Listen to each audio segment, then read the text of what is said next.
Hi, this is Brian Martin back with Father Talk, where we are engaging in dialogue with dads. And right now, we have with us Cornell Brown, also known as Lovey, the major radio personality. So, as you can imagine, we don't have a lot of time with him because he is extremely busy, but we do want to explore the various facets of fatherhood with Lovey Brown. Lovey, how you doing, brother? People calling me. Come on, you gotta be kidding. All right. So, hey, look, thank you so much for being a part of this. And on behalf of those who are going to be listening in, I just want to say, again, for you to take some time out of your schedule to do this really communicates that you have a love not only for the children in our community, but the fathers in our communities as well. So thank you so much. So with that being said, before we kind of dive into it, how have you been handling the pandemic? Well, the pandemic is like a 3-layer cake for me. I've been handling it gracefully, optimistic, and trying not to stress out too much because I have to stay strong for my son. But it's one of the bigger challenges I've ever had in my lifeline. But I also look at challenges as, as an obstacle. So I don't let any obstacle defeat me. So I try to look at the cup as half full. What can I learn from this pandemic? What can we gain from it mentally? And what is the pandemic showing us? What is it exposing to us? And I know there's a list of things that I can say that the pandemic has exposed to the inner city community and to my community directly. So on top of the mental trauma. Absolutely. Absolutely. In fact, you kind of segued right into where it is that I wanted to go next in terms of, as a father, one of your roles is to protect your children.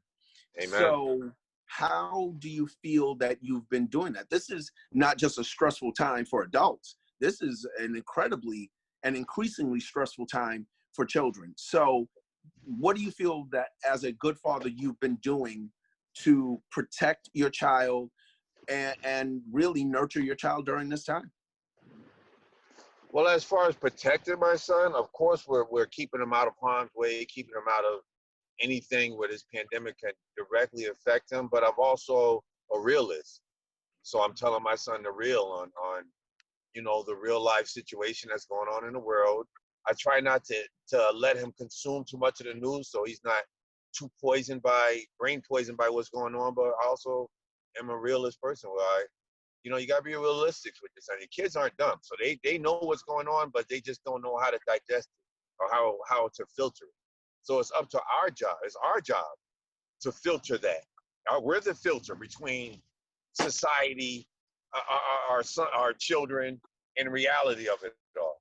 So I just try to keep it up tempo.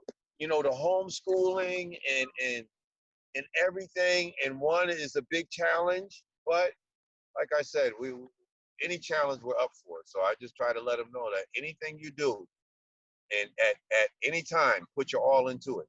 So whether it's homeschooling, whether it's work at school, we're always putting our all into it. So that's how I'm trying to get through it mentally for him. And that's a great life lesson, obviously, not only for children, but for adults as well. So truly, thank you for that insight. Now, just to give some background on you, how many children do you have? I have 3.5. I always say my daughter has a son. I haven't adopted the grandfather role. I'm a big daddy, so I say 3.5. And my children are my lifeline. They're my world to me. They're my gang. Okay, they're my friends. They're my besties. That's who I confide in. And it was my oldest son's wedding anniversary, which it's 3 years now. And like I said, we all have that same bond. And this weekend coming up is something special for us where we usually go out to IHOPs, but obviously we won't be going out this weekend for Father's Day, but we decided we're going to do a little cook-in picnic type thing.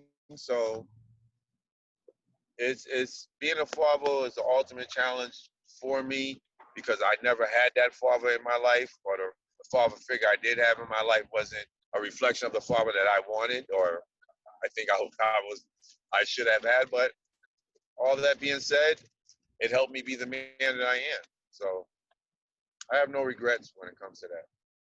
What are the ages of your children?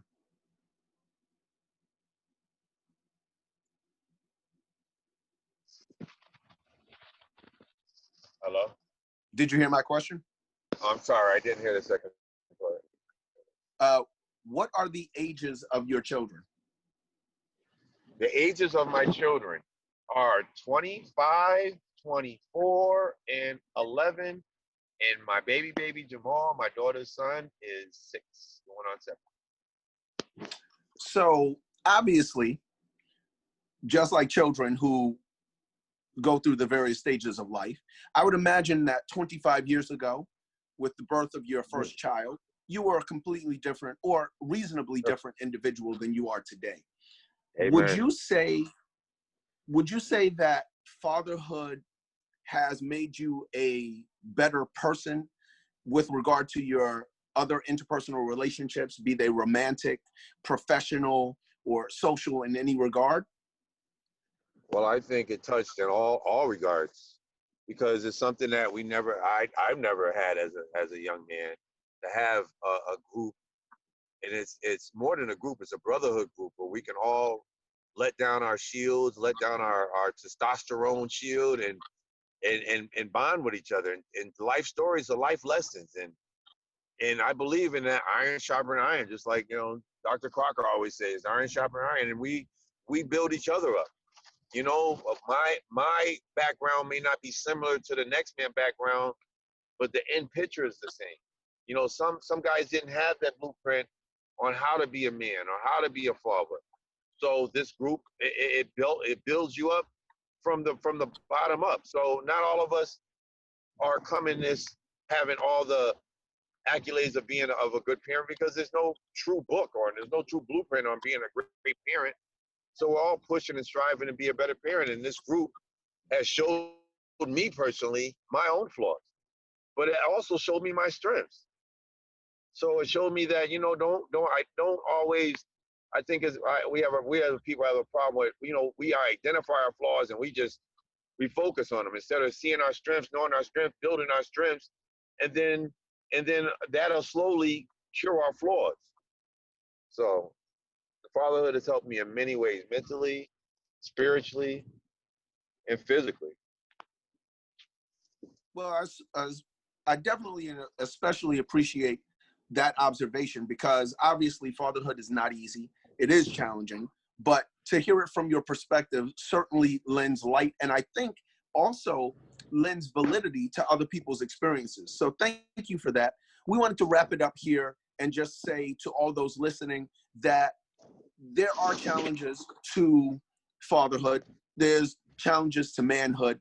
And I love what Lovey said in terms of reframing problems as challenges and obstacles, and having that attitude that Lovey does, that he's never met an obstacle that he did not overcome. So that means that really for all of us, with the proper mindset, maybe we won't overcome it in the way we initially anticipated, but every challenge is one that can be met, and every obstacle is one that we can overcome. So again, thank you so much, Lovey, for being a part of Father Talk.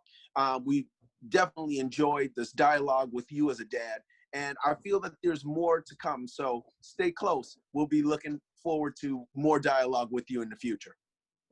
I appreciate you, brother. I'm right here for you. All right, man. Take care.